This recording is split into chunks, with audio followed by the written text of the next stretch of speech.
நலம் தரும் நல்லார் சித்த மருத்துவமனை, கிருஷ்ணகிரி, சென்னை.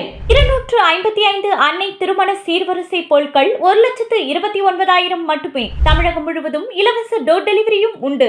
உங்கள் Annai stores and furniture, Guduvancheri, Kallakurichi மற்றும் திருவண்ணாமலை. வள்ளுவம் நேயர்களுக்கு வணக்கம். அரசியல் பேசு நிகழ்ச்சிக்கு உங்களை வரவேற்பதில் மகிழ்ச்சி. இன்று நம்மோடு இணைந்திருக்கிறார் மூத்த பத்திரிகையாளர் திரு சேகோரா ஜெய்சங்கர். சார் வணக்கம். சார் வணக்கம். சார் வணக்கம். சார் நல்லா இருக்கீங்களா? நலமாக இருக்குமா? ஆரம்பிச்சிடலாமா சார்? ஓகே, ஆரம்பிக்கலாம். மைக்க பிடிச்சாச்சில்ல, நீ வெளியே கொளுத்தி போடுவோம். சார், தாவக தலைவர் விஜய் அவருடைய மனைவி அவர்கள் நீதிமன்றத்தில் அந்த விவாகரத்து மனு தாக்கல் செஞ்சுருக்காங்க. எப்படி பார்க்குறீங்க செங்கல்பட்டு நீதிமன்றத்தில்? இல்லை, இது எங்கே நிற்கிது பார்த்தீங்களா? விவாகரத்து நிற்கிது. நியாயமாக என்ன செஞ்சீங்கன்னா, ஷோபா என்ன செஞ்சிருக்கணும், அபார்ஷன் பண்ணியிருக்கணும். ஷோபா அபார்ஷன் பண்ணியிருக்கணும். இவனை பெற்றதே தப்பு. முதல்ல அவங்க மட்டும் நல்ல ஒரு முடிவு எடுத்து அபார்ஷன் பண்ணியிருந்தாங்கன்னா இன்றைக்கி இந்த அளவுக்கு நிற்காது. ஒரு 50 பேர் செத்து இருக்க மாட்டாங்க. நாளைக்கு ஆட்சியில் உட்காந்து என்னென்னலாம் அராஜகம் பண்ணணுன்ற அதை யோசிக்கிற நமக்கு அவசியம் கிடையாது. இன்றைக்கி ஒரு தமிழ் தேசியத்தை முன்னிறுத்துகிற ஒரு நாம் தமிழர் கட்சி ஆட்சியை பிடிக்கிறதுக்கான வாய்ப்பு இருந்திருக்கும்.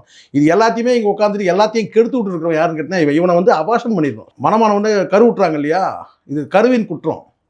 அப்போவே இவனை அபார்ஷன் பண்ணியிருந்தாங்கன்னா பிரச்சனையே கிடையாது. விஜய் தான் நான் சொல்கிறேன். எங்கே நிற்குது பாருங்கள். அவனால் யாராவது ஒருத்தர் சந்தோஷமாக இருக்காங்களா? சொல்லுங்கள் தம்பி, சொல்லுங்கள். அப்பா, அம்மா, மனைவி, பிள்ளைங்க, நாட்டு மக்கள் யாராவது ஒருத்தர் சந்தோஷமாக இருக்காங்களா? 43 பேர் இறந்தாச்சு, 50 பேருக்கு மேலே இறந்தாச்சு. அவன் டான்ஸ் ஆடுறான், மலேசியாவில் போய் டான்ஸ் ஆடுறான், இங்கே டான்ஸ் ஆடுறான், வெடியை கொளுத்தி போடுவான்றான். என்னெல்லாம் நீங்கள் பார்க்குறீங்களா இல்லையா? இப்போ உச்சகட்டமாக எங்கே நிற்குது சொல்லுங்கள்? டைவர்ஸ் நிற்குது. டைவர்ஸ் கேட்குறது யார்? மனைவி. எவ்வளோ கஷ்டங்களை அனுபவிச்சிருந்தாக்கா, மனமாகிற வயசில் ஒரு மகன், மனமாகிற வயசில் ஒரு மகள், இந்த மகள் 2 மகள் வச்சுக்கிட்டு இன்றைக்கி பார்த்தீங்கன்னா அவங்க ஒரு மனு தாக்கல் பண்ணுறாங்க. பலமுறை சுமூகமாக பேச்சுவார்த்தை நடத்த முயற்சியெல்லாம் நான் சொல்கிறேன் பாருங்க, எனக்கு தெரியும். இப்போ நான் உங்கள்கிட்ட ஒன்று சொல்லட்டுமா? இப்போ இதே டிவிக்காவை எதிர்த்தோ விஜய் எதிர்த்து எவ்வளோ பேர் பேசினாலும் நான் பேசுனதுக்கு மட்டும் பதிலே கொடுத்துருக்க மாட்டானுங்க. எப்பயாவது கொடுத்துருவாங்க பார்த்தீங்களா? யாராவது என்னை விமர்சனம் பண்ணியிருக்காங்களா? எங்கேயாவது மேடையில் இந்த கமெண்ட்டில் போடுற நாய்களை விடுங்க. நான் சொல்கிறதுக்கு அந்த 2ஆம் கட்ட தலைவர் எவனா இருக்கலாம். இந்த ஜெகதீஷ் பழனிசாமி எத்தனை தடவை நான் பேசியிருக்கேன். இந்த ரூட்டுன்ற அமைப்பை நான் தானே வெளிச்சத்துக்கு வெளியே கொண்டு வந்தேன். நக்கீரனில் பேசி இன்னும் எவ்வளோ பேசியிருக்கேன். யாராவது எனக்கு ஏதாவது பதில் கொடுத்துருக்காங்களா? அது காரணம் விஜயே. அவர் பேசுகிறத தவிர்த்துருங்க, யாரும் பதில் கொடுக்க. ஏன்னா இதெல்லாம் இந்த மாதிரி சிக்கல் ஆகுன்றது தெரியும் அவனுக்கு. ஏன்னா பிளாஸ்ட் ஆகும். அவர் என்னை சீண்டி விட்டாங்கன்னா பிளாஸ்ட் பண்ணுவோன்னு தெரியும். இது எனக்கு தெரியும் தம்பி. இது இந்த மாதிரி டைவர்ஸில் போய் நிற்கும்ன்றது எனக்கு தெரியும். காரணம் என்னென்னா, சும்மா பேசுகிறன்றதுலாம் அவங்க பார்த்திங்கன்னா இந்த நேரத்தில் அவங்க என்ன சொல்ல கேட்டால், அந்த நேரத்துக்கு சமாதானம் சொல்லும் போது அங்கே சமாதானம் சொல்ல வேண்டியதுக்கு அவங்க லண்டனில் இருக்காங்க சார். இங்கே நடக்கிறது நமக்கு தானே சார் தெரியும். சமாதானம் பேசுனா சமாதானம் பேச்சுவார்த்தை சொல்லி அப்படியே காலத்தை கடத்திட்டு வந்தது தான். ஒரு கட்டத்துக்கு மேலே அவங்க பிளாஸ்ட் ஆகிட்டாங்க. இதுதான் உண்மை. சொன்னால பிளாஸ்ட் இது பிளாஸ்ட் அவன் பிளாஸ்ட் ஆகிட்டாங்க. ஒரு லிமிட் இருக்குது எல்லாத்துக்குமே. ஒரு லிமிட்டு தான். ஒரு கட்டத்துக்கு மேலே உடச்சின்னு வெளியே வந்துருச்சு. இன்றைக்கி அதுதான். இல்லைனா ஒரு தலைவர், தேசிய கட்சியோட மாநில தலைவர் ஒரு வார்த்தையை சொல்கிறாரு. அந்த வார்த்தைக்கு உங்ககிட்ட என்ன பதில் வந்துடணும் சொல்லுங்கள்? என்ன பதில் வந்துருக்கணும்? எனக்கும் அந்த நடிகைக்கும் பேரை சொல்லுவோம் திரிஷாவுக்கும் எந்த தொடர்பும் இல்லை. யார்கிட்ட வந்திருக்கணும்? விஜய்கிட்ட வந்திருக்கணும். அந்த பெண்ணு என்ன சொல்லுது? திரிஷா என்ன சொல்லுதுன்னா, நான் எந்த அரசியல் கட்சியிலும் சேரல, என்னுடைய தனிப்பட்ட வாழ்க்கையை பற்றி பேசாதீங்க. எப்படி நான் உன்னை யாராவது எந்த அரசியல் கட்சியாவது நீ இருக்கிறேன்னு கேட்டாங்களா? கேட்டது என்ன? சொன்னது என்ன? வீட்டிலேருந்து வெளியே வாங்க, திரிஷா வீட்டிலேருந்து வெளியே வர சொல்லுங்கன்னு சொன்னது யார்? ஒரு தேசிய கட்சியோட மாநில தலைவர் சொல்கிறாரு.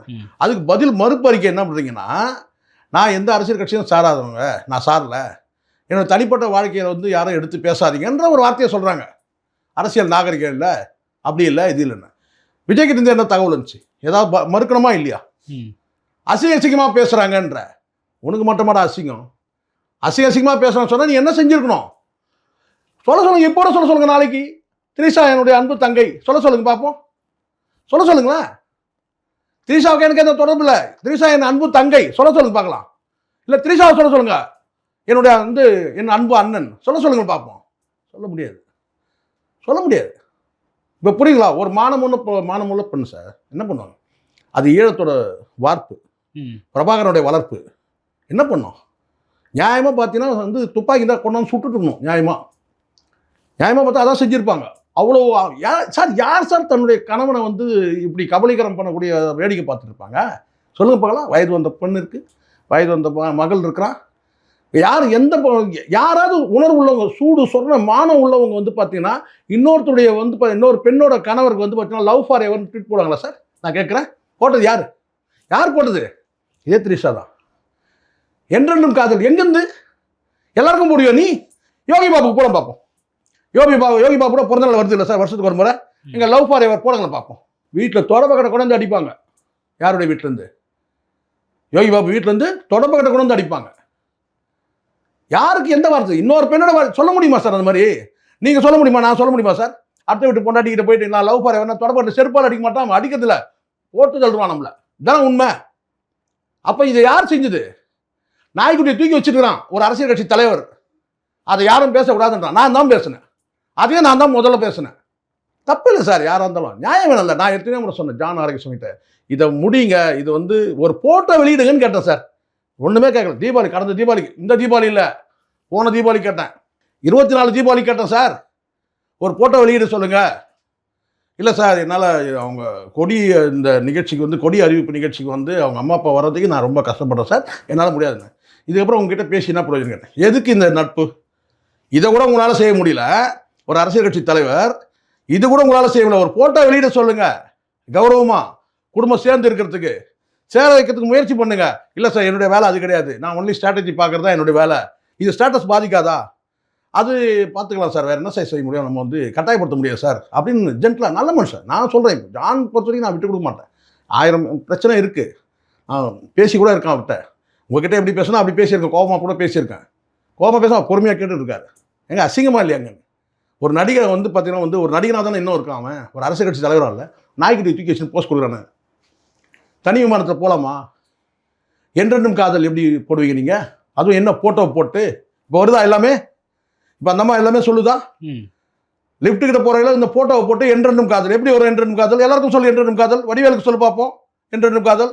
மன்சூர் அலிகானுக்கு சொல்லு, என்றென்றும் காதல். எல்லாருக்கும் பிறந்தநாள் வருது இல்லை, வருஷத்துக்கு ஒரு முறை வருது இல்லை, சொல்லு. அப்போ குடியிருக்க வீட்டையே நீ வந்து நடிகளை கூட்டு வந்து குத்தாட்டம் போடுற, கும்மாலம் போடுற. எந்த சார் இப்போ ஒரு சொல்லட்டுமா, சினிமாவில் வியாபாரம் பண்ணும்போது ரஜினி தான் முதல்ல இந்த சிஸ்டம் கொண்டு வந்தார். என்னன்னு கேட்டிங்கன்னா, எனக்கு டிஸ்ட்ரிபியூஷன் கொடுத்துருங்க, எந்தெந்த ஏரியாவில் டிஸ்ட்ரிபியூஷன் கொடுத்துருங்க, இது வியாபாரம். சம்பளமாக கேட்டு வாங்குறத விட அந்த நஷ்டத்தில் நம்ம பங்கெடுத்துக்கலாம் அப்படின்றத. சரி, சப்போஸ் படம் ஓடலைன்னா அந்த நஷ்டத்தில் பங்கெடுக்கலாம்னு சொல்லிட்டு எனக்கு டிஸ்ட்ரிபியூஷன் கொடுத்துருங்கன்னு கேட்டார். அது ஒரு வகையில் வந்து பார்த்தீங்கன்னா வியாபாரத்தில் ஒரு உத்தி. என்னன்னு கேட்டால், அந்த நஷ்டத்தில் லாபமாக இருந்தாலும் நமக்கு பலன், நஷ்டமாக இருந்தாலும் நமக்கு ஏற்றுக்க முடியும், அது கேட்டார். அது வியாபார உத்தி. ஆனால் ஒரு நடிகை வந்து கிட்டத்தட்ட ஒரு 25-30 நடிகைன்னு சொல்கிறாங்கன்னா எவ்வளோ பேருக்கு தெரியல.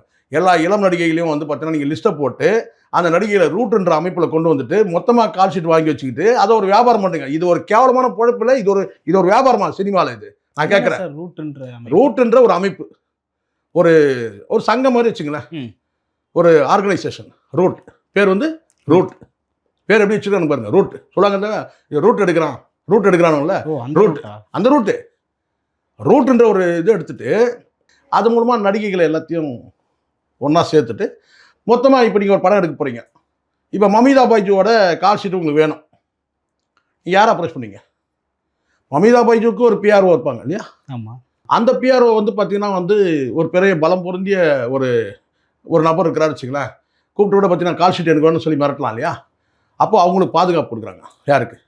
நடிகைக்கு இவங்க பாதுகாப்பு. அப்படி தான் பேசி தான் அந்த இதில் கொண்டு வந்து நீங்கள் கால் ஷீட் மொத்தமாக எங்ககிட்ட கொடுத்துருங்க, எவ்வளோ தொகையை சொல்லுங்கள், நாங்கள் மீடியேட் பண்ணுறோம். இது மாமா வேலை சார். கிட்டத்தட்ட ரூட்ன்ற அமைப்பில் வந்து பார்த்தீங்கன்னா ஜெகதீஷ் பழனிசாமி இது மாமா வேலை தான். கிட்டத்தட்ட புரோக்கர் வேலை, பிஆர்ஓ வேலை கூட கிடையாது. பிஆர் ஒர்க் இது கிடையாது, இது புரோக்கர் வேலை. பிஆருக்கும் அமிதாப் பைஜு ஒருத்தர் இருக்காங்கன்னு சொன்னால் அவங்களுக்கு பிஆர், அவங்களுடைய வந்து பிஆர்ஓக்கும் இவங்க ஜெகதீஷ் பழனிசாமிக்கும் ஒரு டீல். படம் யார் வந்து பார்த்தீங்கன்னா வந்து தயாரிக்கிறாங்களோ அவங்க வந்து கால் ஷீட் கேட்கும் போது பார்த்தீங்கன்னா மீடியேஷன் பண்ணுறது யார்? ஜெகதீஷ் பழனிசாமி. அந்த ஜெகதீஷ் பழனிசாமிக்கு பின்னாடி இருக்கிறது யார்? இந்த விஜய். எப்படி உறவு எல்லாமே அவர் தான் பார்த்துக்கிறாரு. விஜய் இது குஷி ஆனந்தம் ஜெகதீஷ் பழனிசாமி தான் பார்த்துக்கிறார். ஜெகதீஷ் பழனிசாமி யார்? இந்த கட்சியோட துணை பொதுச் செயலாளர், பொருளாளர். எவ்வளோ பெரிய போஸ்ட்டு? துணை பொருளாளர். போதுங்களா? எதையும் போல இப்போ எந்த நிகழ்ச்சி எடுங்க, அவன் நீங்கள் அந்த விஜயோட நிகழ்ச்சி எடுங்க, அவன் தான் முன்னாடி போவான் முதல்ல. ஏன்னா எல்லா வேலையும் விஜய்க்கு மாமா வேலை பார்க்கறது. ஓப்பனாக சொல்கிறேன், தில்லுன்னு தான் அவன் என்ன வேணா பண்ணிட்டேன். நான் போல்டாக சொல்லுவேன், என்ன வெட்டி சாச்சாலும் போகிறேன். நான் சொல்கிறேன், மாமா வேலை பார்க்குறது 2 பேர், புஷி ஆனந்த், ஜெகதீஷ். இந்த 2 பேரால தான் கெட்டுது சார் குடும்பம், கெட்டது குடும்பம். என்னன்னா சொல்லணும், நேற்று முந்தானத்து மாநாட்டில் இந்த பொறுக்கி பசங்களாம் இந்த எஃப்ஐஆர் இல்லாமல் தலைமுறை ஓடிட்டு தானே ஒருத்தன். அவன் ஒரு 4 பேர் சொல்கிறான்னு கேட்டால், இவங்க வந்து புஷி ஆனந்த் எங்களுக்கு வந்து இது வரைக்கும் கேள்விப்பட்டிருப்பேன். புஷி ஆனந்த் எங்களுக்கு என்ன தாய்? ஆண் தாய். என்ன தாய்? எங்கே கேள்விப்பட்டிருக்கீங்க நீங்கள்? ஆண் தாய் எங்களை கேள்விப்பட்டிருக்கீங்க? இல்லை. அப்போ சோபா யார்? இவர் ஆண் தாய்னா அவங்க யார்? சோபா யார்? இதெல்லாம் என்ன வார்த்தை சார் இதெல்லாம்? எங்கள் எல்லாருக்கும் இவர் தான் ஆண் தாய்னா, அப்படின்னா கட்சிக்கு வந்து ஒரு ஆண் தாய்னா, அப்போ விஜய்க்கு அவர் தான் தாய், ஆண் தாய். அப்போ விஜய் யாரு? பெண் தாய், இல்லை பெண் தந்தை சொல்லுவீங்களா? என்னங்கடா இது? கொஞ்சமாச்சும் இதாக இருக்கா சார்? ஆண் தாய். ஓகே சார், 2 ஆண்டுகளா பிரிஞ்சிருக்காங்கன்னு சொல்லிட்டு சொல்றாங்க. 2021 இருந்து சார் இந்த பிரச்சனை போயிட்டு இருக்கு. இது வந்து 21 வந்து பிரச்சனை சார். அதுவும் உச்சபட்சமாக வந்து பார்த்தீங்கன்னா சம்பந்தமே இல்லாமல் முழுக்க ஒரு சதியின் அடிப்படையில் தான் அந்த லிப்லாக் காட்சியே வச்சது. அந்த லிப்லாக் காட்சி தேவையே கிடையாது. லியோ படத்தில் திட்டமிட்டு அந்த லிப்லாக் காட்சி வச்சது. இங்கே வந்து இந்த காட்சி வந்து முழுக்க நீங்கள் பார்த்தீங்கன்னா தெரியும், அந்த காட்சியை திணிக்கப்பட்ட மாதிரி இருக்கும் அந்த காட்சியை. இல்லைனா யாராவது ஒருத்தர் வந்து பார்த்தீங்கன்னா வந்து ஒரு கதாநாயகன் அந்த படத்தில் ஒரு கதையை கூட வரட்டும், யாராவது தன்னைத்தானே வந்து பார்த்தீங்கன்னா சொல்லி திட்டிப்பாங்களா சார்? பையன் சொல்லி ஒரு வசனம் வருதா இல்லையா? விஜய் பேசுகிறானா இல்லையா? சொல்கிறானா இல்லையா? மகன் ஒரு வசனம் வைக்கிறானா இல்லையா? வச்சிருக்கா இல்லையா? எதுக்கு அந்த வசனம்? யாரை சொல்கிறான் அந்த படத்தில் யாரை சொல்கிறான்? தன்னைத்தானே சொல்லிக்கிறான். ஏன்னா அங்கே வந்து ஒரே நபர் தான், ஆனால் இன்னொரு நபர் இருக்கிற மாதிரி என்னை வந்து யாரோ ஒருத்தன் என்ன மாதிரி இருக்கிறான் என்ன தேடுறாங்க. ஆனால் உண்மையாக கடைசியில் கிளைமேக்ஸ் என்ன ஆகுது? ஒரே நபர் தான். அப்போ இந்த இடத்துல இன்னொருத்தர் இருக்கிற மாதிரி வந்து போயிடுச்சு. அதை வந்து மனைவியை நம்ப வைக்கிறதுக்காக ஒரு வார்த்தை என்னன்னு கேட்டால், யாரோ என்ன மாதிரியே இருக்கிறான்னு சொல்லிட்டு ஒரு காட்சி, உணர்ச்சி வசப்படுற மாதிரி ஒரு காட்சி. அந்த காட்சியில் வந்து பார்த்தீங்கன்னா அவர் பேசாமல் இருக்கிறதுக்கு இந்த அம்மா வந்து வாயில் வச்சு இந்த காட்சி வந்து திட்டமிட்டே வச்சுது. அதுக்கு பிறகு தான் இன்னும் செப்பரேஷன் அதிகமாச்சு, ஃப்ராக்ஷன் அதிகமாச்சு. சத்தியமான உண்மையில் பேசியிருக்கிறேன் நான். இல்லை, அதுதான் உண்மைன்னா அந்த நேரத்திலேயே இந்த மனு தாக்கல் சார். என்ன சார் நீங்கள் வந்து குடும்பமாக என்ன நீங்கள் வந்து விடலை பிள்ளையா கேள்வி கேட்குறீங்க? குடும்பம் சார், பிள்ளைங்க இருக்குல்ல சார். சார் ஒரு விஷயம் உங்களுக்கு தெரியுமா? ஒரு கணவன் எவ்வளோ பொறுக்கித்தனம் பண்ணாலும் சகிச்சுட்டு போவாங்க. ஒரு லிமிட் இருக்குது எல்லாத்துக்கும். ஒரு வரம்பு வரும்போது வெடிச்சிருவாங்க. வெடிச்சா என்ன நடக்கும் தெரியுமா? ஒன்று சூசைட் நடக்கும், இல்லைனா பார்த்தீங்கன்னா கொலை நடக்கும். இது 2 இல்லாமல் அந்த அம்மா வந்து சட்டப்பூர்வமாக நடவடிக்கைக்கு போகிறாங்கன்னா காரணம் என்ன கேட்டினா, அதை எல்லாத்தையும் தாங்கிட்டு 2 பிள்ளைகள் இருக்கிறாங்க, பிள்ளைகள் அனாதை ஆகிடும். இவன் பொறுக்கி ஆகிட்டான்னு தெரிஞ்சிச்சு. அந்த பிள்ளைகள் என்ன ஆகும்? இப்படி தவறான முடிவு எடுத்தா, அப்படி எடுத்தால் நீங்கள் சரின்னு சொல்லுவீங்களா? நான் கேட்குறேன். அப்போ சகிச்சுட்டு வராங்க. நீங்கள் ஒரு விபச்சாரி வீட்டுக்கு போயிட்டு வந்தால் கூட பார்த்தீங்கன்னா எத்தனையோ பெண்கள் வந்து சகிச்சுட்டு இருக்கிறாங்க சார். அந்த காலத்தில் நலாயினி வந்து கூடையில் வச்சு தேவடியா வீட்டுக்கு கூப்பிட்டு போவாங்க. கூடையில் வச்சு கணவன் வந்து ஆசைப்படுவான், வந்து குஷ்டரோகம் வந்துடும், அவனுக்கு நடக்க முடியாது. நலாயினி கதையை எடுத்து பாருங்கள், புராணத்தை எடுத்து பாருங்கள். கூடையில் வச்சு தூக்கிட்டு போவாங்க தாசி வீட்டுக்கு. அப்படிப்பட்ட பெண்கள் வாழ்ந்த காலம் வந்து இருக்குது. பல பெண்கள் இன்னைக்கு நிகழ்காலத்தில் எத்தனையோ பேர் வந்து புருஷகாரம் போயிட்டு பொறுக்கிட்டு வரான்னு தெரியும், ஆனாலும் வந்து பார்த்தீங்கன்னா வீட்டில் கூப்பிட்டு வச்சுக்கிறாங்க. காரணம் என்ன? பிள்ளைகள், 2 பிள்ளைகள் இருக்குது. சகிச்சுக்கிறாங்க. நீ எல்லாத்தையும் தாண்டி ஒரு கட்டத்துக்கு மேலே நீ வந்து பார்த்தீங்கன்னா குடியிருக்க வீட்டிலேயே கொண்டாந்து நீ வந்து கூத்தரிப்ப கும்மாளம் போடுவேன்னு சொன்னால், அம்மா வேணாம் அப்பா வேணாம் சார். கொஞ்ச நாள் முன்னாடி கிரகப்பிரவேசம் பண்ணுறாங்க சார். அங்கே எப்படி இருந்திருக்கணும் சார்? அந்த குடும்பத்தில் 2, அதாவது சோபாவும் சந்திரசேகரும் பண்ணுறாங்க. வரவே இல்லை, கடைசி வரைக்கும் வரல சார். நியாயமாக என்ன பண்ணிடணும்? மனைவி எங்கே இருந்தாலும் வாங்க, இந்த ஒரு நாள் வந்துட்டு போங்க, ஏன்னா பிள்ளைங்களாம் சேர்ந்து வந்து போயிட்டு வரும். 1000 கருத்து வேட்டம் இருந்தாலும் ஒன்றா தானே சார் சுப நிகழ்வு பண்ணி தானே சார் ஆகணும். இல்லை, விஜய் தான் வர விடாமல் தடுத்தாரு சார். எல்லாமே அவன் தான் சார் பண்ணுறது. குறிப்பிட்ட நான் தான் சொன்னேன், எப்போ வந்து ஒரு கணவன் மனைவிக்குள்ள மீடியேட்டர்னு ஒருத்தன் வந்துட்டான். யார்? இவன் தான் புஷி ஆனந்த். மீடியேட்டர் வந்துட்டான். அப்பனுக்கும் மகனுக்கும் மீடியேட்டர் ஒருத்தன் வந்துட்டான், புஷி ஆனந்த். மனைவிக்கும் புருஷனுக்கும் மீடியேட்டர் வந்துட்டான். பிள்ளைகளுக்கும் அப்பாவுக்கும் மீடியேட்டர் வந்துட்டான். அம்மாவுக்கும் எல்லா தகவலும் புஷி ஆனந்த் மூலமாக தான் அவனுக்கு தகவல் போகுது. எல்லாத்துக்கும் லிமிட் சார். ஒரு நடிகனாக இருந்தால் கூட என்ன, பிஆர்ஓனா அந்த பிஆர்ஓ வேலையை பார்க்கணும், பிஏனா அந்த பிஏ வேலையை பார்க்கணும். அதாண்டி வந்து பார்த்தீங்கன்னா கணவன் மனைவிக்குள்ளே கூட நடுவில் ஒருத்தன் வரான்னு சொன்னால், கணவன் மனைவிக்குள்ளே 3வது நபருக்கு என்ன வேலை? அப்படி தான் வந்து உட்கார எல்லா ரகசியமும் அவனுக்கு தெரியும்.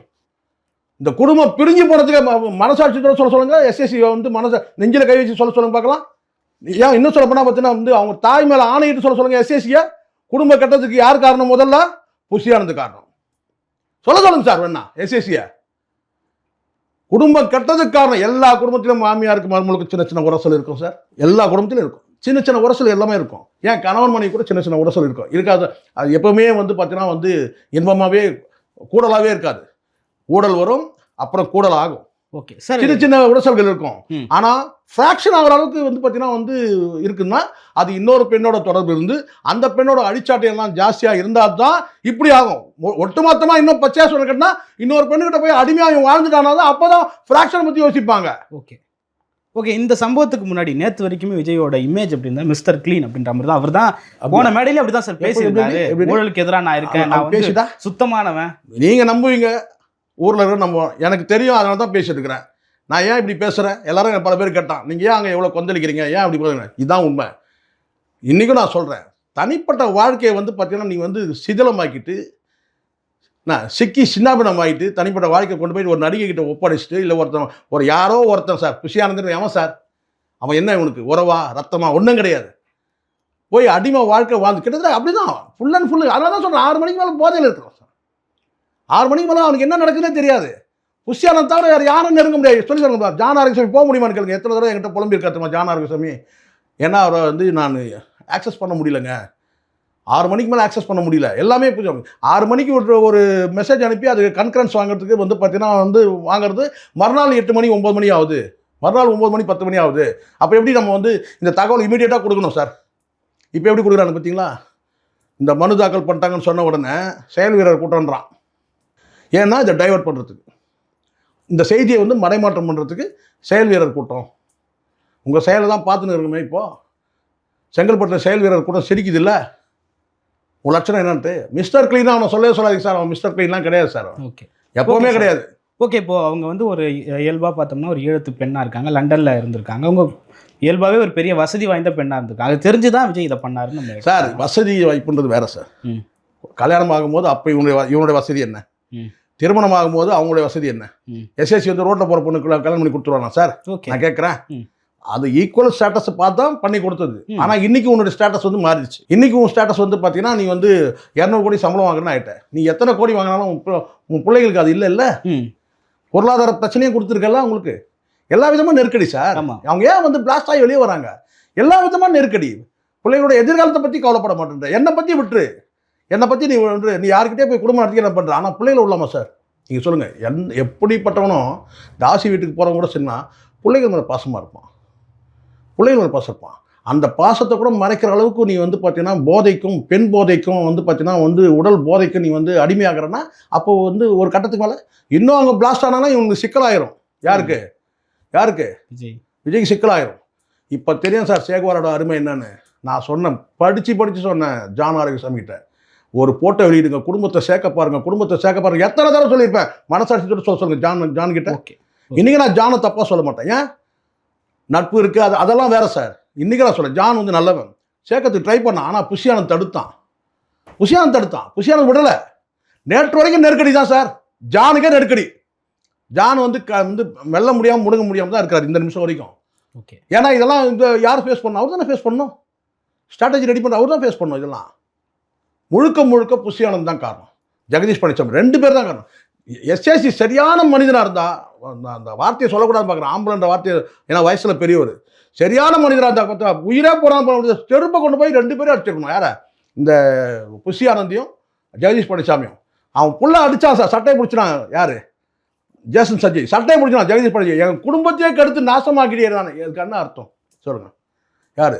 விஜயோட மகன் ஜேசன் சஞ்சய் போய் நேராக ஜெகதீஷ் பழனிசாமிக்கு சட்டையை பிடிச்சிட்டு எங்கள் குடும்பத்தையே நாசமாக்கிட்டேரான்னு சொல்லி வந்து பார்த்தீங்கன்னா வந்து சட்டையை பிடிச்சி அடிக்க போன போது அதை தடுத்து அந்த பையனை அடித்து வீட்டை விட்டு துரத்தி இன்றைக்கி அவன் நுங்கம்பாக்கத்தில் போய் தனியாக ஒரு வீட்டில் இருக்கிறான். இந்த வயசில் தனியாக இருக்கலாமா சார் பிள்ளைகள்? சொல்லுங்கள்.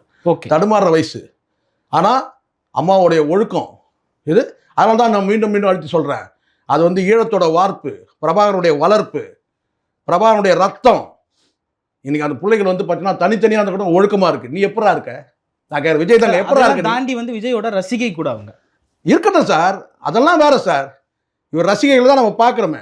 ஒன்று சொல்லிட்டு இல்லை, நான் எக்ஸாம் எழுத போனோம், நான் அதை விட்டுட்டு கூட நான் வந்து விஜயை பார்க்க வந்திருக்கேன், என் புருஷனை கூட விட்டுட்டு நான் விஜய் தான் நான் வந்து எல்லாம் நிறைய அசிங்கம் எவ்வளோ இருக்குது சார். கேவலமாக இல்லை? தலைவனாயிட்ட போதுமா? நான் சொன்னேன், ஒரு தலைவராயிட்ட பிறகு இந்த லவ் ஃபார் எவர்னு ட்விட்டு போட்ட உடனே கண்டிச்சிடணும். அதுதான் சார் அப்போ தான் சார் ஆம்பளை. விஜயகாந்த் தான் சார் ஆம்பளை. விஜயகாந்துக்கு ஒரு பெரிய கனவு இருந்துச்சு. எதிர்காலத்தை ஒவ்வொரு காலகட்டம் திட்டமிட்டு வரும்போது ராதிகாவுக்கும் அவருக்கும் வந்து பார்த்தீங்கன்னா வந்து ஒரு கிசுகிசுகள் பரவிட்டு இருக்கும்போது ராதிகா கிட்ட கேட்குறாங்க, ஏன்னா வந்து உங்களுக்கும் விஜயகாந்துக்கும் திருமணமானு சொல்லிட்டு அந்த அம்மா அப்போ வந்து கேட்குறமா, அப்போ வந்து ப்ரெஸ்ஸில் கேட்குறாங்க கேட்குமா அவங்க சொல்கிறாங்க, எது வந்தாலும் முறைப்படி அவர் அறிவிப்பார். அப்போ விஜயகாந்த் கிட்ட போய் கேட்குறாங்க, சார் வந்து இந்த மாதிரி ராதிகாவுக்கும் உங்களுக்கும் திருமணம் சொல்கிறாங்களே சொல்லிட்டு. அப்போ அவர் பதில் சொல்கிறார், என்ன திருமணம் சொல்கிறாரு, என் திருமணத்தை நான் தானே சொல்லணும், அறிவிக்கணும், வேறு யாரோ சொல்கிறாங்கன்னு சொல்கிறீங்க, என் திருமணத்தை நான் தான் அறிவிக்கணும்னு சொல்கிறார். இப்போ பொருள் என்னன்னு புரியுதுங்களா? அன்னையோட பிரிஞ்சிச்சு அவர். விஜயகாந்த் ஸ்ட்ராங்காக இருந்தார் அந்த விஷயத்தில். அசிங்கமாக இல்லை, ஒரு தேசிய கட்சியோட மாநில தலைவர் சொல்கிறார், வாய்க்கிழியே பேசுகிறாங்க எல்லா நாயும், அந்த கூட இருக்க நாய்ங்க அத்தனை நாயும் கேட்குறேன், வாய்க்கிழியே பேசுறீங்க. ஒரு தேசிய கட்சியோட மாநில தலைவர் சொல்கிறார், ஏன்டா அவன் தலைவர் வாய்த்து வந்து பேசவே இல்லை, சொல்லணுமா இல்லையா? எனக்கு தங்கை முறை வேணும் திரிஷா சொல்லிடணுமா இல்லையா சார்? சார் எல்லாத்தோட கொடுமையான விஷயம் சார், தனி விமானத்தில் நீ போய் கல்யாணத்துக்கு போயிட்டு வர ஒரு நடிகையோட, அது போய்ட்டு ரைட்டு. அதுக்கப்புறம் பார்த்தீங்கன்னா வந்து பார்த்தீங்கன்னா தலைப்பொங்கலுக்கு என்ன வேலை, அது தலைப்பொங்கல் எங்கே திரும்ப நடந்துச்சு, ஜெகதீஷ் பழனிசாமியோடைய அந்த ஆஃபீஸில் பொங்கல் கொண்டாங்க. எங்கேயாவது பொங்கல் கொண்டாங்க சார்? ஆஃபீஸில் பொங்கல் கொண்டாடினார். பொங்கலுக்கு இவனுக்கு சம்மந்தமே இல்லாத அது வரைக்கும். அந்த தலைப்பொங்கல் யாருக்கு போனாங்கன்னா கீர்த்தி சுரேஷ் போனாங்க கல்யாணம் முடிச்சு. நீங்கள் பார்த்தீங்களா இல்லையா? எந்த நிகழ்ச்சிக்கு வராலும் அதுக்கு போகலாம். இப்படி நடிகைகளோட சார் நீங்கள் அரசியல் கட்சி தலைவர் ஆகிட்டீங்க சார், எல்லா ஆசாபாசங்களும் சாக்ரிஃபைஸ் பண்ணோம் சார், அப்படி தான் சார் இருக்கிறாங்க. ஓகே சார், இந்த ஒரே ஒரு சம்பவத்தை மட்டுமே வச்சு விஜயோட கேரக்டரையோ நம்ம வந்து ஜட்ஜ் பண்ணிடலாமா சார்? இல்லை இயல்புலேயே அவர் அப்படி தான்? ஏன் ஜட்ஜ் பண்ணாமல் போங்க, போய் ஓட்டு போடுங்க, முதலமைச்சர் ஆகிடுங்க சார். நாடு தருதலைகளாக ஆள்ற மாதிரி ஆயிடும். நான் இங்கே மீண்டும் சொல்கிறேன், ஒவ்வொரு மனிதனுடைய வாழ்க்கையிலையும் மறைக்கப்பட்ட பகுதி இருக்கும். ஒவ்வொரு காலகட்டத்தில் அதில் காதல் இருக்கும், காமம் இருக்கும், கண்ணீர் இருக்கும், வேதனை இருக்கும், மகிழ்ச்சி இருக்கும், துக்கம் இருக்கும், எல்லாமே இருக்கும். அந்த மகிழ்ச்சியை கூட வெளிப்படுத்த முடியாது. ஒரு மகிழ்ச்சியான ஒரு சம்பவம் இருக்கும், ஆனால் அதை வெளிப்படுத்த முடியாது, பகிரங்கப்படுத்த முடியாது. ஐயோ அது வந்து 10 பேருக்கு தெரியக்கூடாது, ஆனால் மகிழ்ச்சி தான், ஆனால் தெரியக்கூடாது அப்படின்னு நினைப்பீங்க. கண்ணீர் இருக்கும், ஐயோ இது வெளியே தெரிஞ்சாக்க நமக்கு பலவீனம், சொல்லக்கூடாது. இப்படி இருக்கும், காதல், காமம், கண்ணீர், வேதனை, மகிழ்ச்சி எல்லாமே இருக்கும் சார். அதெல்லாம் ஒரு காலகட்டத்தில் கடந்து போயிட்டே இருக்கணும் சார். ஒரு ஸ்டெப் இதெல்லாம் ஒரு காலகட்டத்தில் கடந்து போயிடணும். உனக்கு என்ன வயசு? உனக்கு 52 வயசு ஆச்சு, அசிங்கமாக இல்லை, திருமணத்தை தாண்டி உறவு இருக்குன்னு சொல்லிட்டு ஒரு பொண்டாட்டி வந்து போய் கதற அளவுக்கு நடக்குது. அப்புறம் என்ன வந்து பார்த்தீங்கன்னா வந்து ஜட்ஜி பண்ணுவேன் கிட்ஜி பண்ணுன்னு கேட்டுருக்கீங்க. ஓட்டு போட்டு முதலமைச்சர் ஆகிடுங்க. யாருக்குன்னா இங்கே கண்டவெல்லாம் வந்து ஆள்றதுக்கு தானே இங்கே இருக்குது. கண்ட பொறுக்கிகளும் பொம்பளை பொறுக்கிகளும் ஆள்றதுக்காக இங்கே வந்து நாடு இருக்குது, விட்டுட்டு வேடிக்கை பார்க்குறதுக்கு. அசிங்கமாக இல்லையா தம்பி? இப்போ உங்களை மாதிரி தலைமுறைலாம் என்ன ஆகும்? அக்கா இப்போ விஜயோட மகன்லாம் என்ன சொல்லுவான்? நாளைக்கே வந்து பாருங்க, இப்போ முடிவு வைப்பான், எங்கள் தலைவர் வந்து இப்போ பதில் மனு தாக்கல் பண்ணி டைவர்ஸ் ஆகினா எங்கள் தலைவர் டைவர்ஸ் பண்ணிட்டாரு, இன்னும் பெரிய மேட்டர், நானும் டைவர்ஸ் பண்ணுறேன்னுவான். அப்படிதானே இருக்கிறானுங்க. அதைத்தானே வந்து நான் மாடு புல்லுன்னு சொல்லி கதை சொன்னான்ல, அதுதான் இந்த ஜூலின்ற பொண்ணு வந்து பார்த்தீங்கன்னா சொல்லிச்சு, உன் தற்கொலை எல்லாம் உன்னதாண்டா ஃபாலோ பண்ணுவாங்க. தானே உண்மை.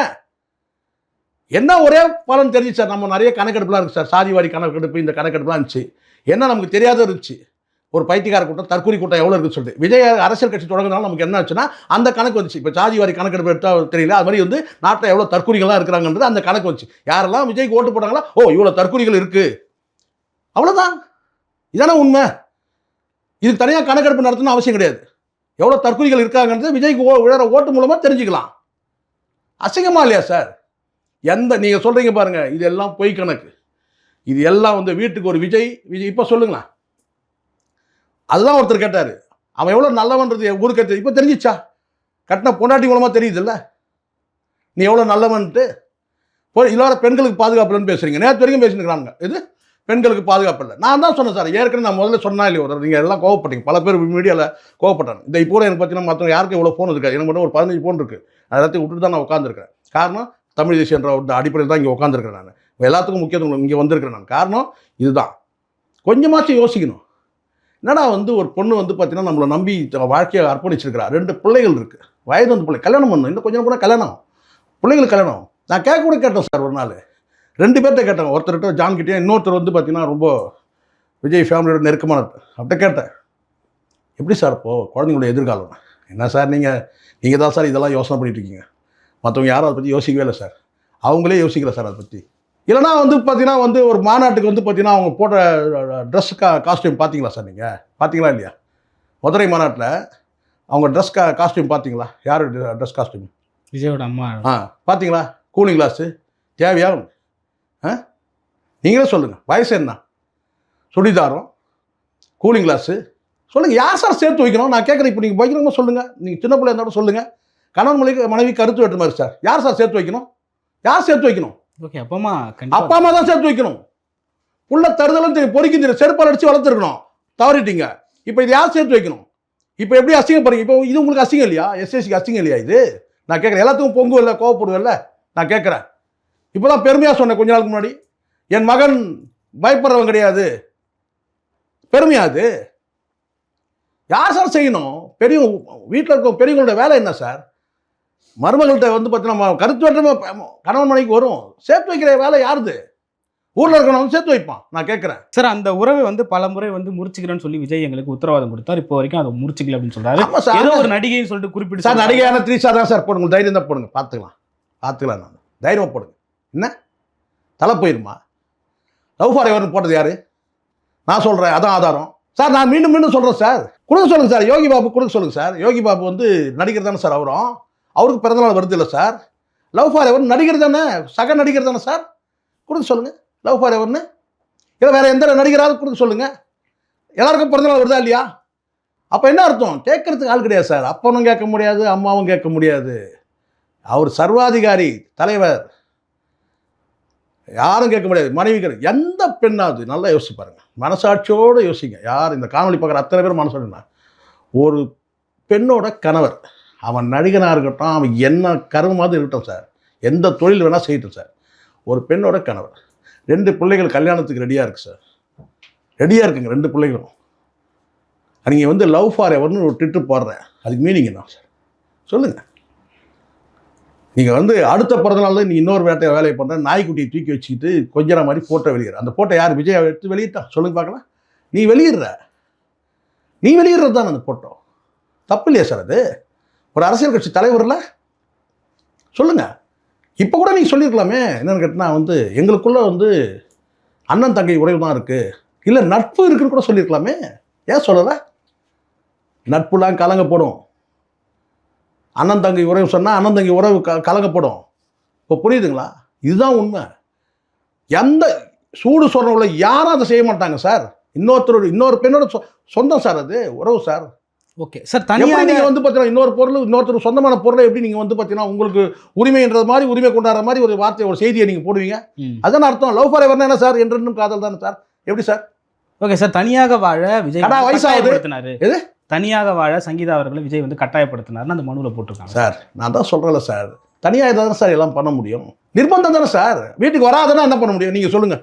இப்போவுமே அந்த கோரிக்கையில் இந்த வழக்கு முடிகிற வரைக்கும் பனையூரில் எங்களை வந்து அனுமதிக்க உத்தரவிடணும்னு சொல்லிட்டு சார். உண்மைதான் சார், உண்மை சார். பிள்ளைக்காரனா அடிச்சு துரத்திட்டாரு, அவன் வெளியே போயிட்டான். வீட்டுக்குள்ளே பார்த்து அம்மா அப்பா வர முடியல, நீங்கள் வராதிங்கன்றாரு. அப்போ வந்து அவமானம் பண்ணல. வீட்டுக்கு வெளியே இருந்து வீட்டுக்குள்ளே வேற பொம்பளை இருக்கிறா. உண்மை தானே இது? இதை தாண்டி வெளியில் எதுவும் பண்ண முடியாது. அரசியல் பண்ணுவீங்க, இதாண்டி அரசியல் பண்ணுவீங்க. எத்தனை குடும்பத்தில் இது மாதிரி நடந்துருக்கு சார். வீட்டை விட்டு வெளியே தரும், புழுங்கிட்டு போயிடுவாங்க. அதுவும் இந்த 2 வருஷத்தில், நான் 21 சொல்ல 21 பிறகு கூட வந்தாங்க. அதுக்கப்புறம் இந்த 2 வருஷத்தில் வந்து பார்த்தீங்கன்னா வந்து அவங்களுக்கு வந்து இந்த அரசியல் கட்சி இது அது எதுவுமே இல்லை சார். அவங்களுக்கு முழுக்க பர்சனலி அஃபிஷியலாக நீ வந்து எந்த படத்தில் நடிக்கிற, எந்த நடிகை கால்ஷீட் கொடுக்குற, அதெல்லாம் அவங்க தலையிட்டதே கிடையாது எப்போவுமே. உங்களுக்கு நீங்கள் யார்கிட்டயே கேட்டு பாருங்கள். முழுக்க ஒரு குடும்ப தலைவனாக நீ இல்லாமல் பிள்ளைகளுக்கு எதிராக இருக்கிற மகனை வந்து பார்த்தீங்கன்னா வந்து ஒரு பெரிய வந்து ஒரு இயக்குனர் ஆகணும்னா அவனுக்கு எந்த விதத்தில் நீ வந்து பார்த்தீங்கன்னா சப்போர்ட்டாக இல்லை. நீ சப்போர்ட்டாக இல்லைன்னா கூட பரவாயில்ல சார், சப்போர்ட்டாக இல்லை கூட பரவாயில்ல. வீட்டுக்குள்ளேயே நீ அனுமதி எப்பவுமே நடக்கிறது தானே சார். என்ன பண்ணிட்டான் அவனை அடிச்சு தப்பா சார்? நான்லாம் சந்தோஷப்பட்டேன். எந்த பிள்ளைக்கு வந்து பார்த்தீங்கன்னா தன்னுடைய அம்மாவுடைய வாழ்க்கை வந்து கண்ணுக்கு முன்னாடி கெடுறத வந்து சகிச்சுட்டு இருப்பான். விஜய் நாளைய திருப்பு படத்தில் அதுதான் சொல்கிறேன். அதே தான் சார் நடந்தது நிஜத்தில். ராதாரவியை வந்து பிடிச்சி வந்து இருக்கதான் நீங்கள் பார்த்துருப்பீங்க. ஆமாம் இல்லையா? எங்கள் அம்மாவுக்கு துரோகம் பண்ணுறேன்னு சொல்லிட்டு அதே தான் நடந்துச்சு. என்ன வித்தியாசம்னு கேட்டால் வந்து ஜெகதீஷ் பழனிசாமி வந்து சட்டையை பிடிச்சான், அதுக்கு அவனை அடித்து அவனை வந்து வீட்டை விட்டு வெளியேற்று. மனைவி வீட்டுக்குள்ளே சேர்க்கலை. யார் தப்பு இல்லை சார். அது உங்களை நம்பி வந்த பொண்ணை வந்து நடுரோட்டை நிறுத்துவீங்களா நீங்கள்? இதெல்லாம் இன்னும் செய்தி இருக்குது, வரும் பாருங்க. நான் சில விஷயங்கள் நான் மனசுக்குள்ளே என்னால் வந்து பூட்டி வைக்கிறேன். நான் இவ்வளோ நாள் பூட்டி வச்சேன். நான் அதில் தான் அவனை இருக்கிறதே எக்ஸ்ட்ராவாக நான் தான் கழுவி ஊற்றினேன். எக்ஸ்ட்ராவாக இல்லை, வேறு லெவலில் கழுவி ஊற்றுறது காரணம் யாராவது என்னை தொட்டாங்களா பார்த்தீங்களா?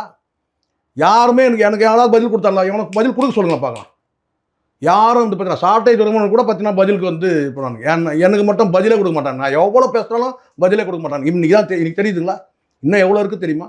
தப்பு சார் எப்பவுமே. இதெல்லாம் ரொம்ப ஓகே சார், மோசம். கட்சி ஆரம்பிச்ச நாள்ல இருந்து விஜய்க்கு பல்வேறு நெருக்கடிகள் வந்து கொடுக்கப்பட்டிருந்தது. என்ன நெருக்கடி? என்ன நெருக்கடி? இல்ல, பல நெருக்கடிகள் நீங்க என்ன சார் கொடுக்கப்பட்டது. எப்படி என்னது? பல நெருக்கடிகள் என்ன பல நெருக்கடி கொடுக்கப்பட்டது. சொல்லுங்க. இருங்க ஒரு 4 நெருக்கடி சொல்லுங்க. பல நெருக்கடி என்னன்னு சொல்லுங்க. நீங்க சொன்னீங்களா பல நெருக்கடி என்னன்னு சொல்லுங்க பார்க்கலாம். என்ன நெருக்கடி? இல்ல, கூட்டத்துக்கு அனுமதி கொடுத்தாங்க, அதை பண்ணல, அம்மா இதை திருப்பி பண்ணல. திருப்பி கேட்டா கூட்டத்தில் எல்லாமே பண்ணிட்டு தான் சார் இருக்கிறாங்க. நீங்க நடந்துக்கிற லட்சணம் அப்படி. 41 பேர் சாவடிச்சுட்டு பொறுப்பேற்றுக்க முடியாம நேற்று தானே நீ போயிட்டு வந்து கேட்டால் சிபிஐ என்கொயரி எல்லாம் பண்ணிட்டு முடிச்சுட்டு வந்துட்டு இப்போ வந்து என்ன சார் கேட்டால் வந்து என் மேலே பழிய போட்டிங்கன்னா சொல்லி முதலமைச்சர்கிட்ட கேட்குறேன். முதலமைச்சர் என்ன சொன்னார்? பத்திரிகையாளர் கேள்வி கேட்கும்போது முதலமைச்சர் என்ன சொன்னார்? இதை நான் அரசியலாக்க விரும்பவே இல்லை, யாரையும் நான் குறை சொல்ல விரும்பல சொன்னாரா இல்லையா? யாரையும் குற்றம் சொல்ல விரும்பல சொன்னாரா இல்லையா? சட்டம் அது வேலையை செய்யுது. திரும்பி பழிய போட்டாங்க கிட்ட அரசியல் பண்ணுறீங்களா நீங்கள்? இங்கே சிபிஐ சொல்லியிருந்தாக்கா இந்த வார்த்தைக்கு விசாரணை கூட்ட மாட்டாங்க. நான் கேட்குறேன், அப்போ உன் பேரில் வச்சுட்டு ஹாஸ்பிட்டலில் போய் பழம் வாங்கி கொடுத்தோன்னா, ஹார்லிக்ஸ் வாங்கி கொடுத்தோன்னே, பிஸ்கட் வாங்கி கொடுத்தோன்னே நீங்கள் சொல்லிட்டு இருப்பீங்களா? இவங்க தான் காரணம்னு. இல்ல சார், இந்த மனுக்கு பின்னாடி வேற ஏதாவது அரசியல் தலையீடுகள் இருக்குமா அப்படின்றது ஒரு கேள்வி. இப்படி வந்து நீங்க தயவு செஞ்சு இந்த மாதிரி செஞ்சு பாவத்தை சுமக்காதீங்க. இதுல எந்த அரசியலும் கிடையாது. அந்த அம்மா ஒரு லிமிட்டுக்கு மேல பிளாஸ்ட் ஆயிட்டாங்க, அவ்வளவுதான். தேர்தல் நேரத்துல தான். தேர்தல் நேரம் டேட் அறிவிச்சிட்டாங்களா? சொல்லுங்க சார். 2 மாசத்துல சார் அப்படி கிடையாது சார். இதெல்லாம் ஒரு நேரத்தில் நடக்க வேண்டியது நடந்துடும் சார். நீங்க நடக்க வேண்டியது நடந்துடும். யாராவது ஒரு 2 பேர் செத்து போயிட்டா நீங்க சொல்லுவீங்களா? தேர்தல் நேரத்தில் செத்து போயிட்டாங்கன்னு சொல்லுவீங்களா? நான் கேட்குறேன், சொல்லுங்க. இதெல்லாம் தப்பு சார். இதெல்லாம் வந்து நடக்க வேண்டியது. இதுக்கு யாரும் நீங்க காரணம் சொன்னா, அரசியல் இதனை காரணம் சொன்னா இன்னும் அசிங்கப்படுவீங்க. ஓப்பனா சொல்றேன், இன்னும் நிறைய மாட்டு எடுத்து விட்டுருவோம். டோட்டலா அசிங்கமாயிரும். பல பேர் சினிமாவில் வந்து பார்த்தீங்கன்னா பல பேர் சிக்கலாயிரும். தப்பு இதெல்லாம். நீங்க உங்ககிட்ட பணம் இருக்கு, பெரிய பிராண்ட் ஸ்டார்னு சொல்லிட்டு உன் பிராண்டு கிழிஞ்சு தொங்குது பார்த்தீங்கன்னா, ஒரு நாள் சொல்ல ஞாபகம் இருக்கா? உன் பிராண்டை கிழிக்கிறதாண்டா வேலைன்னு சொல்லிட்டு. இதுதான் இதெல்லாம் சதி. இது அரசியல் காரணம், அது காரணம், இதுக்கும் திமுக காரணம் சொல்லுவீங்களா நீங்க? சொல்லுங்க. இல்ல சார், டிவிக்கு தொண்டர்கள் அப்படிதான் பேசிக்கிறேன் சார். அப்புறம் அவ்வளோ தொண்டர்லாம் பேசாதீங்க. பொறுக்கி பசங்கன்னு சொல்லுங்க. டிவிக்கு தொண்டர்னு சொல்லாதீங்க. டிவிக்கில் இருக்க பொறுக்கி பசங்கன்னு சொல்லுங்க. எப்படி சார் இதுக்கு வந்து திமுக காரணமாக இருக்கும்? அறிவு இருக்கா கொஞ்சமாச்சும்? இப்படி சொல்லுவானுங்க. இல்லைனா ஆண் தாயினி அவன் சார் இருக்கிறான். முதல்ல ஆண் தாயின்னு ஒரு வார்த்தை எடுத்து விட்றாங்க புதுசா. ஆண் தாயா? அவர் வந்து விஜய் வந்து பெண் தந்தையா? நாங்கடா இது சார். ஒரு 10 வருஷத்துக்கு முன்னாடி காதலிச்சு திருமணம் பண்ணோம்னா சங்கீதா மாதிரி, விஜய் மாதிரி, அஜித் மாதிரி, ஷாலினி மாதிரி தான் இருக்கணும்ன்ற மாதிரி இருந்தது. 2ஆம் கட்ட நடிகர்கள் கிடையாது. அப்படிதான் கிடையாது. 2ஆம் கட்ட நடிகர்கள் டைவர்ஸ் நடந்திருக்கு. உச்சபட்ச நடிகருக்கே நடக்கிற சார். டைவர்ஸ் எல்லாருக்கும் நடக்கும் சார். வேற காரணத்துக்கு நடக்கணும் தம்பி. டைவர்ஸ் நடக்கணும். பல பேருக்கு டைவர்ஸ் இருக்கு. எந்த காரணத்துக்கு நடக்கலாம்னு கேட்டிங்கன்னா, உங்களுக்கு சின்ன இது தவிர்க்க முடியாமல் இது தலைவரை இழுத்துக்கிறேன். இதில் வேற கிடையாது. ரஜினிகாந்தும் லதாவும் வந்து லவ் மேரேஜ். சரி, விரும்பி கல்யாணம் பண்ணிட்டாங்க. ஆனால் அவங்களுக்குள்ள ஒரு கருத்து வேற்றுமை வந்து எதனால் வந்து தெரியுமா? இதெல்லாம் வந்து டைவர்ஸ் வரைக்கும் போச்சு. அது இப்போ இல்லை. நான் சொல்கிறது 30 வருஷத்துக்கு கதை, 30 வருஷத்துக்கு முன்னாடி கதையை சொல்கிறேன். நான் 35 வருஷத்துக்கு முன்னாடி கதையை சொல்கிறேன். நான் டைவர்ஸ் ஆகிட்டு டைவர்ஸுக்கு வந்து மூவ் பண்ணுறாங்க. யார்? லதா தான் மூவ் பண்ணுறாங்க. என்ன குற்றச்சாட்டு தெரியுங்களா? அதுவும் ஒரு வழக்கறிஞர்கிட்டே போயாச்சு அந்த பஞ்சாயத்து. என்ன தெரியுமா குற்றச்சாட்டு? ரஜினிகாந்தை வந்து அவருடைய சம்பாத்தியத்தை வந்து ஹரே ராமா ஹரே கிருஷ்ணாவுக்கு வந்து தானமாக கொடுக்குறாரு. என்னுடைய 2 பிள்ளைகள் இருக்குது, 2 பெண் பிள்ளைகள். அதுக்கு எதிர்காலம் என்ன ஆகுது?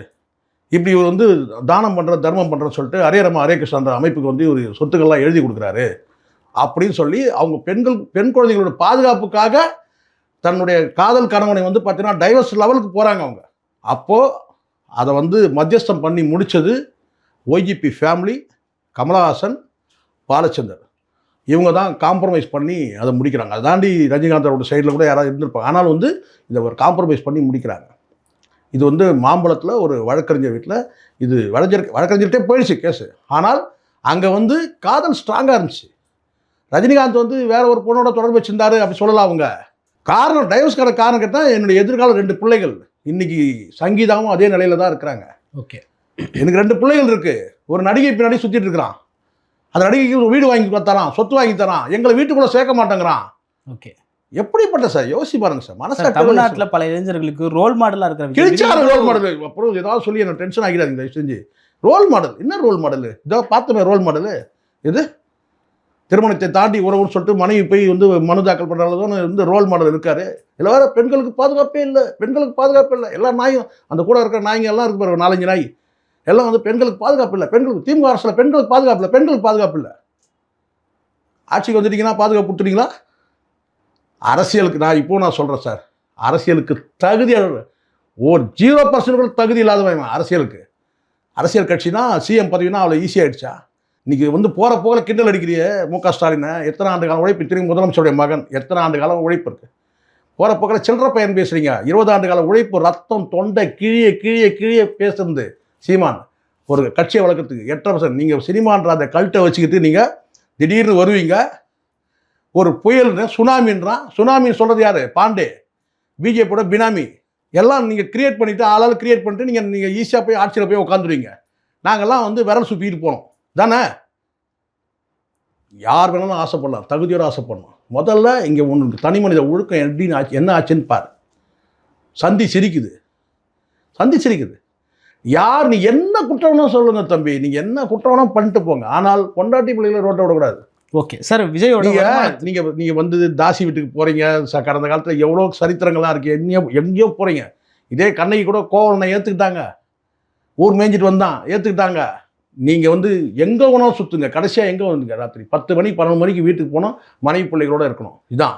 ஆனால் மனைவி பிள்ளைகளை விட்டு சுடுகாட்டில் இருக்கிற மாதிரி இருக்கிறான்னு எத்தனை முறை சொல்லியிருப்பேன். அந்த வீட்டில் சுடுகாட்டில் இருக்கிற மாதிரி ஒருத்தர் இருந்துருக்கிறான் சொன்னா இல்லையா? அவ்வளோ பெரிய வீட்டில் இவன் மட்டும் தனியாக இருக்கிறான். கூட இருக்கிறது யார்? புஷி ஆனந்த், ஜெகதீஷ் பழனிசாமி ஃபுல்லாக கொண்டு வந்து நடிகைகளை கொண்டு வந்து விட்டு வந்து பார்த்தீங்கன்னா அவனை சீரழித்து அவனை அடிமையாக்கி எல்லாம் தெரியும் சார். எஸ்எஸ்சிக்கு அவனா பேசணும்னா மறைக்கலாம் சார். எனக்கு தான் சார், நான் ஏன் சார் இப்படி தொண்டை கையை கத்தணும்? அவர் அசிங்கப்படுத்தணும்னா நான் இதெல்லாம் எப்போ நான் சொல்லியிருப்பேனே. சொல்ல பார்க்கலாம். எதுக்கு மாறணுன்றதுக்காக தான் நம்ம பேசுறது. இப்போ எல்லாம் கடந்து போயிடுச்சு பார்த்தீங்களா. ஒவ்வொரு காலகட்டத்தில் ஒரு வாய்ப்பு வரும். இப்போ அந்த வாய்ப்பு மிஸ் ஆகுது பாருங்க. சார், இதனால அரசியல் ரீதியாக விஜய்க்கு ஏதாவது பாதிப்பு ஏற்படுமா சார்? பெண் வாக்காளர்கள் தான் மொத்தமே பாதிக்கணும்ன்ற நான் பாதிப்பு வாக்காளர்கள் தான் விஜய்க்கு அதிகம் சார். பெண்கள் வாய்ப்பாக வந்து பெண்கள் தற்கொலைன்னு சொல்லுங்க. ஆண் தற்கொலை, பெண் தற்கொலை. பெண்கள்லாம் சொல்லாதீங்க. ஆண் தற்கொலை, பெண் தற்கொலை. பாதிப்பு ஏற்படுமான்றீங்க. பாதிப்பு ஏற்படணும்னு சொல்றேன் நான். இது பாதிப்பு ஏற்படணும்ன்ற நான். ஆளை விட்டீங்கன்னா என்ன ஆகும்? எல்லாம் டைவர்ஸ் அப்ளை பண்ணுவான். உடனே என் தலைவர் வந்து ஃபாலோ பண்ணுறேன்னுவான். என் தலைவரை ஃபாலோ பண்ணுறேன்னுவான். சார் என்ன சார் பண்ணுவீங்க நீங்கள்? அதெல்லாம் ஒரு பெரிய தப்பு ஒன்றும் கிடையாது. வந்து டைவர்ஸ்லாம் பண்ணலாம். எங்கள் தலைவர் தான் பண்ணார் சொல்லுவான் சார். தமிழ்நாட்டு மக்கள் நம்ம அவ்வளோ குறைச்சி மதிப்பு சார். குறைச்சி தமிழ்நாட்டு மக்கள் ஏன் நீங்கள் மொத்தமாக போகிறீங்க? என்னமோ அவன் தமிழ்நாடு மொத்த மக்கள் அவன் பின்னாடி இருக்கிற மாதிரி ஒரு தற்கொலை கூட்டம்னு சொல்லுங்கள். ஆண் தற்கொலை, பெண் தற்கொலை தனித்தனியாக இருக்குது. அதுதான் நீங்கள் ஒட்டுமொத்த முடிவு பண்ணிட்டீங்களா? நீங்கள் தமிழ்நாடு மக்களே பின்னாடி இருக்கிறாங்க அவன் தான் சொல்கிறானா? இவன் இப்படி சொல்லுங்க வேணா. விஜய் மீது வந்து விவாகரத்து வழக்கில், தமிழ்நாடு மீது விவாகரத்து வழக்கு சொல்லுங்கள். அவன் தானே சொன்னான். இது என்னை விமர்சி. ஆமாம். அப்போ இந்த விவாகரத்து வழக்கு யார் பேரில் இருக்குது? தமிழ்நாடு மீது இருக்கு. சொல்லுங்களா நீங்கள்? சொல்லுங்கள். இந்த விவாகரத்து வழக்கு யார் பேரில் சார் இருக்குது? சொல்லுங்கள். இந்த மனு தாக்கல் பண்ண தமிழ்நாடு மனைவின்னு சொல்லுவீங்களா நீங்கள்? சொல்லுங்கள். செங்கல்பட்டு வந்து பார்த்தீங்கன்னா அந்த மனு தாக்கல் பண்ணது தமிழ்நாடோட மனைவி தான் வந்து மனு தாக்கல் பண்ணாங்க. யாரை விவாகரத்து பண்ணுங்க? தமிழ்நாட்டை விவாகரத்து பண்ணுறதுக்கு சொல்லுவீங்களா நீங்கள்? பைத்தியக்காரத்தனமா இல்லை? இப்போ புரியுதுங்களா? எதுக்கு எதை சொல்லணும்னு ஒரு பொருள் இருக்கா? எக்கு தப்பாக சொன்னால் இப்படி தான் பேசணும். தமிழ்நாட்டின் மனைவி தமிழ்நாடு வந்து தமிழ்நாடு மீது விவாகரத்து வழக்கு தொடர்ந்தார். நல்லா இருக்குதா சொல்கிறதுக்கு? இப்போ புரியுதுங்களா? அறிவு கட்டத்தனமாக பேசக்கூடாது. ஓகே சார், கடைசியாக ஒரு கேள்வி. சங்கீதா அவர்கள் வந்து விஜயனோட வருமானத்திற்கு ஏற்ப, வசதிக்கு ஏற்ப ஜீவானம்சம் வந்து தரணும்னு சொல்லிட்டு பேசியிருக்காங்க சார். பொருளாதார நெருக்கடி கொடுத்தான் சார். எல்லா நெருக்கடி சார்.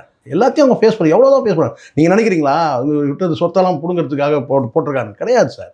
அன்றைக்கி லதாவுக்கு என்ன நிலைமையோ அதான் சார். அன்றைக்கி வந்து அவங்க வந்து தன்னுடைய 2 பிள்ளைகளை வந்து காப்பாற்றுறதுக்கு போராடினாங்க. அன்றைக்கி வந்து பார்த்தீங்கன்னா அவர் ஒன்றுமே சொல்ல. மத்தியஸ்தம் சொன்னாங்க, பெரியவங்க மத்தியம் சொன்னாங்க, அவர் ஏற்றுக்கிட்டார். ரஜினி அதான் தலைவர். பெரியவங்க புத்திமதி சொன்னாங்க, அன்றைக்கி ஏற்றுக்கிட்டார். அன்றைக்கி வந்து புத்திமதி சொன்னதுக்காருன்னா ஒய்ஜிபி ஃபேமிலி தான் அவரை வந்து சேர்த்து வச்சது. அதான் அன்றைக்கி அவர் பேசும்போது சொல்கிறார், நான் மோசமாக சொன்னார் ரஜினி, நான் ரொம்ப கெட்ட பையன் சார் இந்த காளி சொன்னாரா? அதுக்கு அர்த்தம் உங்களுக்கு புரியல? இதெல்லாம் நடந்தது. அப்போல்லாம் நீங்கள் பிறந்திருக்க மாட்டீங்க. 25 வயசில் வேகத்தை காட்டலாம். 30 வயசு, 35, 40, 45, 50 ஸ்டெப் டவுன். நான் அப்படியே இருப்பேன்னா என்ன அர்த்தம்? அசிங்கமாக இல்லை? 52 வயசில் வந்து பார்த்தீங்கன்னா வந்து ஒரு பொண்டாட்டியை சொல்லுது திருமணத்தை தாண்டி உறவுன்னு சொல்லிட்டு. அதுவும் பார்த்தீங்கன்னா வந்து யார் நாயை தூக்கி வச்சு பண்ணுங்க. திரிஷா கூட அந்த நாய் அழகாக இருந்தால் இல்லையா? மனசாட்சி சொல்லுங்க பார்க்கலாம். சொல்லுங்கள். என்ன பெரிய அழகு?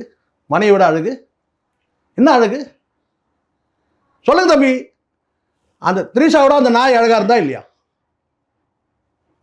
ரொம்ப டென்ஷன் ஆகாதீங்க. தப்பு இல்லை. கட்டின பொண்டாட்டி பெரிய அழகா? யார் பேரழகு? 2 பிள்ளைகளை பெத்த இல்லை?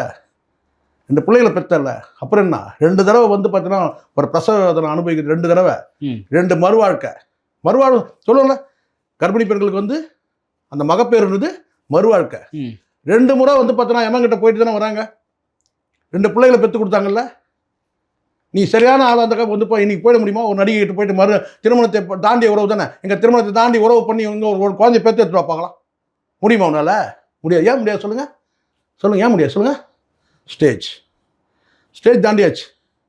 அந்தந்த ஸ்டேஜுக்கு ஏற்ற மாதிரி வாழணும் தம்பி. இந்த நிறைய முடியெல்லாம் இருக்கிறதுலாம் பெரிய விஷயம் கிடையாது. அந்தந்த ஸ்டேஜ் இருக்கும், ஆசைங்க இருக்கும், அதெல்லாம் தியாகம் பண்ணணும். ஆசாபாசங்கள் இருக்கும், தியாகம் பண்ணணும், கடந்து போகணும். குறுக்க போகிற வர பொம்பளைங்கள்லாம் நீங்கள் வந்து வாழ்க்கை பின்னாடி போனீங்கன்னா அங்கங்கே போயிட்டே இருக்கும். வாழ்க்கை இப்படி போயிட்டே இருக்கும். எப்படி ஜிக்ஜாக்காக போயிட்டே இருக்கும். ஆனால் வீட்டில் மனைவி காத்துட்ருப்போம். நீ எடுத்த முடிவை உங்கள் அப்பா எடுத்தது என்னடா ஆகும்? கடைசியாக உனக்கு கேள்வி பதில் சொல்லு.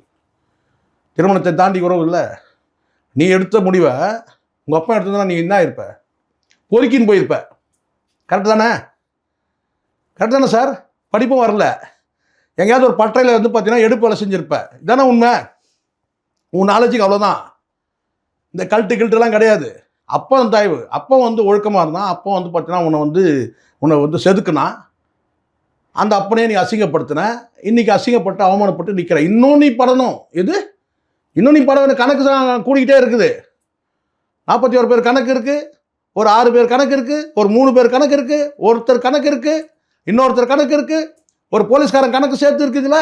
இவ்வளோ பேர் வந்து பார்த்தீங்கன்னா மரணத்துக்கு யாரா காரணம்? நீ தானே காரணம். இந்த கணக்கெல்லாம் பைசா ஆகணும்ல. அதான் இப்போ ஆரம்பிச்சாச்சு. உன் கணக்கு உன் கணக்கு வந்து எடுத்து வச்சுட்டாங்க உன் கணக்கு பார்க்கறதுக்கு. ஓகே சார், பல்வேறு கருத்துக்களை பகிர்ந்து பண்ணி மற்றும் ஒரு கான்செப்ட். நன்றி சார்.